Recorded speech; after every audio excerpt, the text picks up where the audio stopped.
What's up, A to Z Sports Nashville, Easton Freeze, Titans beat writer, reporter here in Flowery Branch, Georgia, just after Titans-Falcons joint practice. Day number 2, wanted to give you guys here on the A to Z Sports YouTube channel little off-the-cuff thoughts on the day, thoughts on the pair of joint practices, where the Titans are at right now, heading into an off day before they play their second preseason game of the year against Atlanta on Friday night. There's a lot that I have in the chamber coming for you on atozsports.com today, tomorrow, on Thursday, depending on when you're listening to this, Friday, throughout the weekend.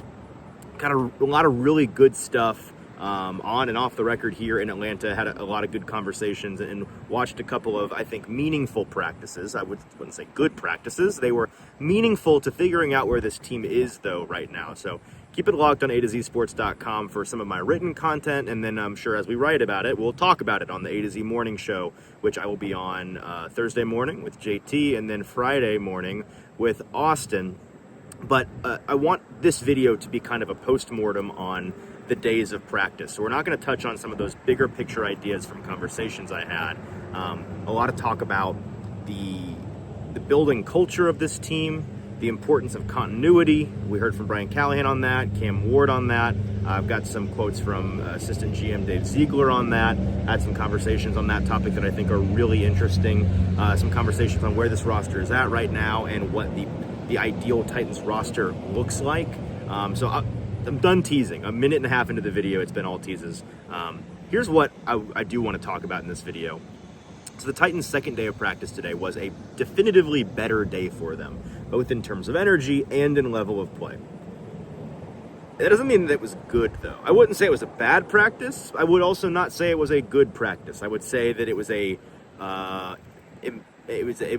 impassioned fight to a stalemate between the Titans and the Falcons. If you followed any of the coverage on social media during the day, you know that it was a fight fest, especially in the first hour and 15 minutes of the practice. A lot of skirmishes, one really big bench clearing brawl between the Falcons offense and the Titans defense that started. It's honestly impossible to keep track of who all was involved in these fights. It would probably be easier for me to list for you the players on both teams that weren't involved in the fights, but Jeffrey Simmons getting his helmet ripped off and guys getting pushed to the ground, and Michael Penix was getting involved in things, which, whenever you get a red jersey guy in there, you're not supposed to touch those guys, and that gets a little bit chippy, and teams want to defend their quarterback, and so it was just a big mess. And that first initial fight took, 3 or 4 minutes for everybody to finally peel everyone off of each other and get back to practicing. Kind of a big time waster, but the passion was very clear. And then we saw a number of kind of tremors from that initial earthquake, 3 or 4 more fights. At one point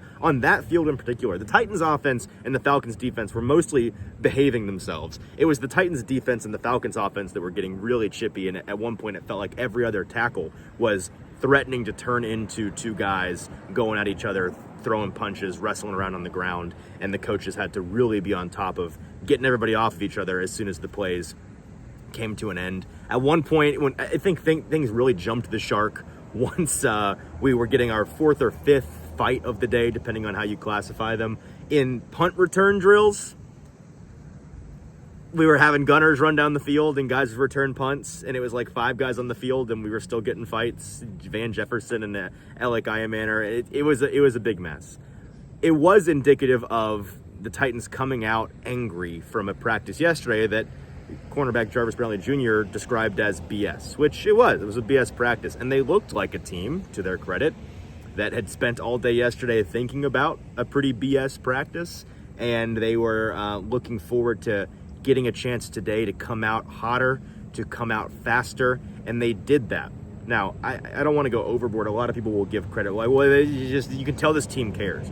And they're professional football players. They better care. And fighting over and over, eventually, it quickly goes from being a sign of juice and energy to a sign of unbridled aggression and wasting time in practice. Eventually, if you're fighting every other rep, you're not getting anything done. And I wouldn't say it quite got to that today, but it certainly at one point threatened to get to that today. So that was the chippiness of practice, and it was certainly more entertaining to watch in that way. What about the actual football, though, right? The fighting is not indicative of whether the Titans did well or did poorly. I would say offensively, the operation was tighter. I would say that they got off to a better start and maintained that level of play. Again, it was not their best practice by any means, but there were more completions. It felt like they kind of dialed back the desire to push the ball down the field, especially early in practice. So they were getting quick, efficient passes in the short and intermediate area, going a lot to Tony Pollard, getting some to Chigakonkwo. One note from today that I feel pretty good about, big picture, walking away from Atlanta, is that especially in the last week or so, since the actual preseason games have begun, there are 4 Titans receivers on this team. Tight ends, running backs, receivers, guys that catch the ball, that I am noticing a consistent, concerted effort to get them a higher volume of reps. And those 4 guys are Calvin Ridley, Chigakonkwo, also not surprising.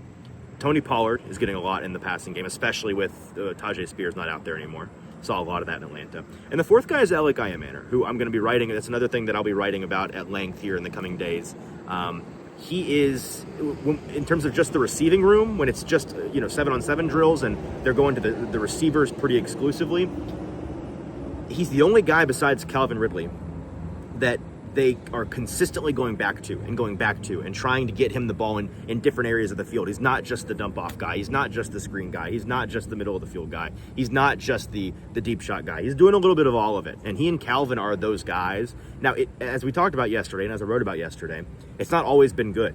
Yesterday in particular, day 1 of joint practice was a rocky day for him. And he talked about that with us after practice today, about how he felt yesterday was not only his worst day of practice in a while, but maybe his single worst day of practice since getting to the Titans, since day 1 of rookie mini camp and in OTAs. He felt like it was probably his worst day, which he sees as a learning opportunity, and he certainly came back better today, looked better today. I would not be surprised one bit if, as I've kind of been talking about for months now, he is the young guy in this offense, at least in the receiving room, who is getting the earliest share of volumes and getting that kind of graduation to, you're going to be statistically our wide receiver 3, statistically our wide receiver 2 eventually. I could see that happening sooner rather than later. Maybe it's a week 1 technical start. Maybe it's by the end of September he's starting. Maybe he's not technically starting for a while, but because he's not out there on the first play. But you get to the end of the game, you look at the stat sheet, and it's like, wow, Calvin had 7 receptions for 104 yards, and Chig is number 2 behind him, and the number 3 behind those guys is, oh look, there's Alec with 3 catches for 57 yards. He's a reliable part of, an important part of this offense. That's certainly the way that they're operating right now. So regular season results may vary. Let's see what that turns into. Those are kind of all my notes from today. The defense, I think, did better as well. They're still getting beat up a good bit by a Falcons offense, which it's just 2 days of practice. But from what I saw today, I can't help but leave Atlanta a little bit more bullish on the Falcons offense in general than I was previously. They seem like a pretty well-run group. They have playmakers, right? And that's what really stands out. It's like, oh, look, they have Bijan Robinson, and they have Drake London, and Michael Penix looks the part of a year 2 guy, and guys like Ray McLeod, like, oh, look, he can make plays. They've got playmakers. I forgot to mention, of course, everybody's favorite, Kyle Pitts. It is indeed making plays. We'll see if that ever comes to fruition in real games, but for the time being, making plays. They are throwing him the ball. He's doing things and looks like the athlete that we all at one point thought he could be. So the Titans defense struggled a little bit with that, and you can tell that they were on their heels a good bit today, as certainly yesterday was the case. I just think that, to finish up my monologue here, I think that big picture takeaways from both days of practice, what I want to leave you with is that I feel a little bit more clear on what I am expecting from this team this year. And it's been a little sobering. Not that I had some big grand expectations for what they could be this year, but I think these past couple of days, and in tandem with joint practice in Tampa and their preseason game in Tampa, you saw this if you watched into the 3rd and the 4th quarter. This is a really thin team. It's a really young team. I think that they're most likely to be firmly in that archetype of a team that is really rough and shows their growing pains, shows their warts early on, maybe doesn't win a whole lot of games in the first half of the season, and then if things go to plan, especially with Cam Ward, and they get some injury luck to bounce their way, and they get the ball to bounce their way in some games because they didn't have a whole lot of luck in general last year. On top of being actively bad, they were also actively unlucky. That's how you only win 3 games and get the first overall pick. It's hard to get the first overall pick. We see plenty of bad teams win 5 or 6 games every year because somebody has to win, and teams can be bad and lucky sometimes. So the Titans could be bad and lucky and win some games, get some bounces. But if things go to plan in the back half of the season, that's when you start to see them pick it up, and maybe they become kind of a hipster narrative darling of, look, Titans are starting to put it together. Cam Ward's looking good. Brian Callahan's hit his stride. Some of these young players are coming into their own. They know what they're doing. Less rookie mistakes, less growing pains.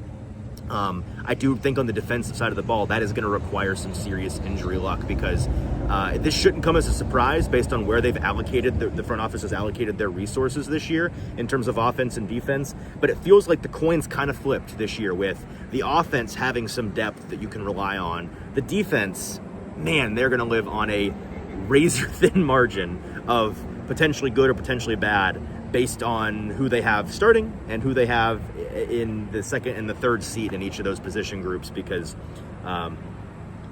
as you saw in that preseason game and as I saw in Atlanta all week, they need their star defenders to stay healthy and be stars if they're going to survive some of the better offenses they face this year. And I do think a lot of this year is going to be Denard Wilson, the Titans defensive coordinator, having to kind of draw blood from a stone in that way. Now, he did an admirable job of that last year, so maybe he does it again. I'm not going to write off. I think Denard Wilson's very good at what he does. I'm not going to count him out by any means, but I do think it will be difficult, and just a couple of injuries on that side of the ball could derail things a little bit this year. So those are kind of my big picture thoughts on this team. That they are young, they are flawed, they need another cycle or two to get to a better place. And I'm not. It's still August. I'm not going to fully rule out the miraculous possibility of Cam Ward just being him, of the timeline rapidly accelerating because they have a couple of dominoes all fall the way that they need them to fall. That's really, I guess, what I'm trying to say here is that this is a team, in order to be good, firmly good this year, firmly above average this year, they need a good bit of luck, especially with injuries. But they also need a couple of these dominoes that could go either way, whether a guy develops or not, how quickly a guy develops or not, whether or not this guy's suited for this role or not. They kind of need, if they've got a dozen of those dominoes, they're going to need, 8 or 9 or 10 of them to fall their way and break in their favor all at once. And I hope that analogy makes sense, because every year, every team, even the juggernauts, has, a dozen or so questions like that where you're wondering which way is it going to break this year. And the better teams with better infrastructure, with more established stars and better depth, they don't need every single thing to go their way in terms of the questions on their roster to still be a very good team. This Titans team is that way. They do need 8 or 9 or 10 of those dozen dominoes to fall their way to be good this year. And I'm not saying that, everybody's job lives or dies based on whether that happens or not. I don't think that's the case. And that's one final tease for you. Another thing that I'll be writing about later this week, some job security questions and what this year needs to look like for Brian Callahan and company to stick around. I'll tease it with this. I would bet serious money today that this coaching staff gets at least a second year with Cam Ward. And it honestly has very little to do with the front office or ownership loving the coaching staff. It has everything to do with doing right by Cam Ward. So some good quotes and stuff on that. Those are my thoughts from Atlanta. Long-winded as always, scattershot as always. I hope you found some of that useful. I will be writing all of those things and more at A2Zsports.com in more eloquent and structured fashion in the next couple of days. So keep it locked over there, A2Zsports.com, and keep it locked here on the A2Z Sports YouTube channel. Like I said, me and JT back in the saddle tomorrow morning talking about everything I saw and heard in Atlanta for joint practices. And then Friday, Austin and I will be continuing our joint practice conversation as well as previewing Titans-Falcons Friday night. Hope you all enjoy the rest of your week, and we'll talk to you as we get nearer to this preseason game.